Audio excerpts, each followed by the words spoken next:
The sound of a ceramic cup shattering against the cafe floor cut through the soft hum of morning chatter like a gunshot, and every head in the room turned at once. A young woman stood frozen near the counter, her coffee soaking into her expensive but simple cream-colored dress, while a man twice her size towered over her with fury blazing in his eyes. For a moment, no one moved. No one spoke. It was as if the entire coffee shop had agreed to pretend they didn't see the humiliation unfolding in broad daylight. And then Armaan Qureshi stood up. Before we step further into this story, if you believe in kindness, second chances, and the quiet strength of ordinary people, take a moment to like, comment, share, and subscribe to the channel, Touch of Kindness. Your support helps stories like this reach hearts that need them most. Armaan hadn't planned on being anyone's hero that morning. He was 34, exhausted, and running on barely 4 hours of sleep. His 6-year-old daughter, Meher, had cried herself to sleep the night before because she missed her mother, who had walked out on them 2 years earlier when life became too heavy and love too complicated. Since then, Armaan had learned how to braid hair, pack school lunches with unevenly cut fruit, and whisper bedtime stories even when his own heart felt hollow. The coffee shop on Clifton's busy seaside boulevard in Karachi was his only luxury. Every Sunday morning, after dropping Meher at her art class, he allowed himself one strong cup of black coffee and 20 minutes of silence before returning to his job as a mechanic. It was the only place where he felt invisible enough to breathe. But invisibility wasn't an option that day. The angry man was accusing the woman of acting superior, claiming she had cut in line when in reality she had simply been standing quietly, scrolling through her phone. The tension escalated quickly, his voice rising, his finger pointing dangerously close to her face.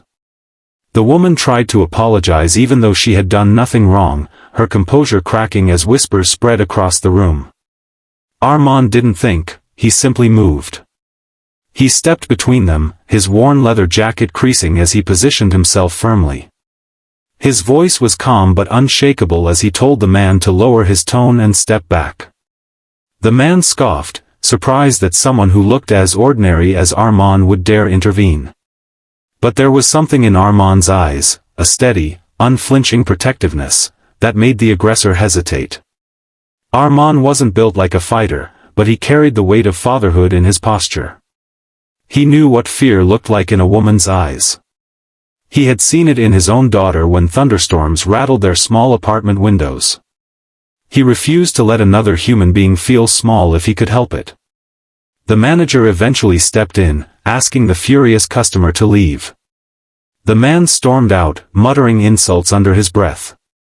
Silence settled again, but this time it felt different, heavier, reflective. The woman, who had been trembling moments before, looked at Armaan with eyes full of gratitude and disbelief. Her name, he would soon learn, was Zara Rahman. She thanked him softly, insisting she was fine now. Up close, Armaan noticed she wore no flashy jewelry, no visible signs of wealth, just a simple watch and minimal makeup. There was a quiet elegance about her, but nothing that screamed power or privilege. They ended up sitting at the same table, partly because the cafe was crowded, partly because something unspoken had connected them. Zara explained she was new to the area, having recently moved back to Karachi after years abroad. Armaan shared little about himself, only mentioning his daughter and his job in passing. He wasn't ashamed of his life, but he had grown used to people losing interest once they heard he was just a mechanic and a single father. Yet Zara listened differently. She leaned forward, her eyes warm, asking about Meher's favorite cartoons and how Armaan managed work and parenting alone. No one had asked him those questions in a long time. Most people offered pity or judgment. Zara offered respect. What Armaan didn't know was that Zara Rahman wasn't simply new to the area. She was the only heir to Rahman Holdings, a multinational conglomerate valued in billions. After her father's passing, she had quietly taken over operations, choosing to remain behind the scenes rather than flaunt her wealth. She visited her own properties anonymously, preferring to observe the world without the filter of her status. The cafe they were sitting in was, in fact, one of her smaller investments. But that morning, she wasn't thinking about profits or board meetings. She was thinking about the man who had stood up for her without knowing who she was.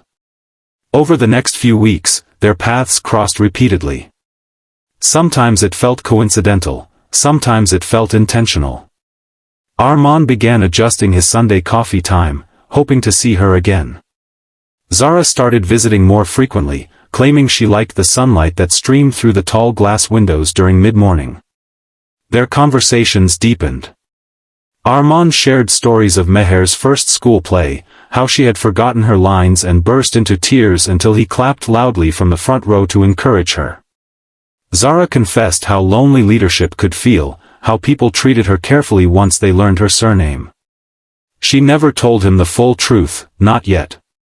She wanted to know what it felt like to be seen as Zara, not as a billionaire. One Sunday, Meher's art class was cancelled, and Armaan had no choice but to bring her along.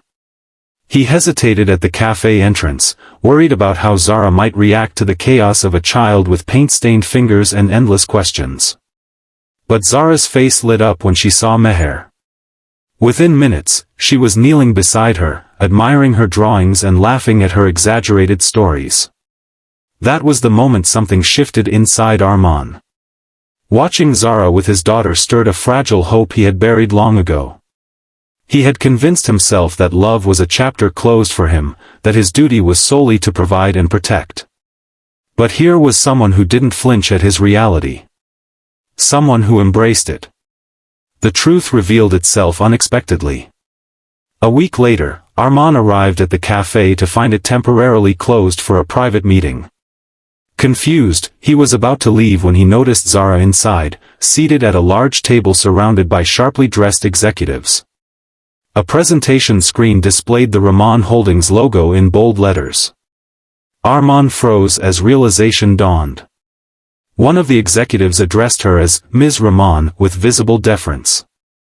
Another handed her financial reports detailing international expansions.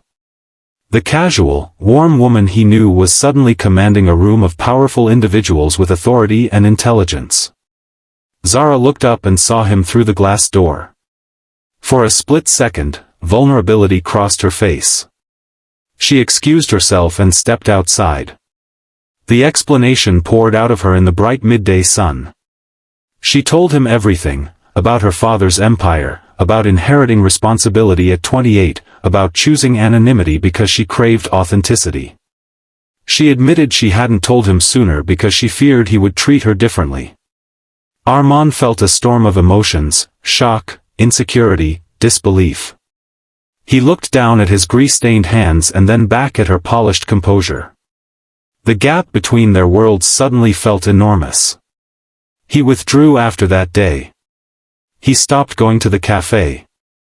He convinced himself that fairy tales belonged to other people. What could a billionaire possibly see in a struggling single dad? But Zara was not a woman accustomed to surrender. One afternoon, she showed up at Armaan's garage, stepping carefully around tools and half-repaired engines. The workers stared in awe at the luxury car parked outside.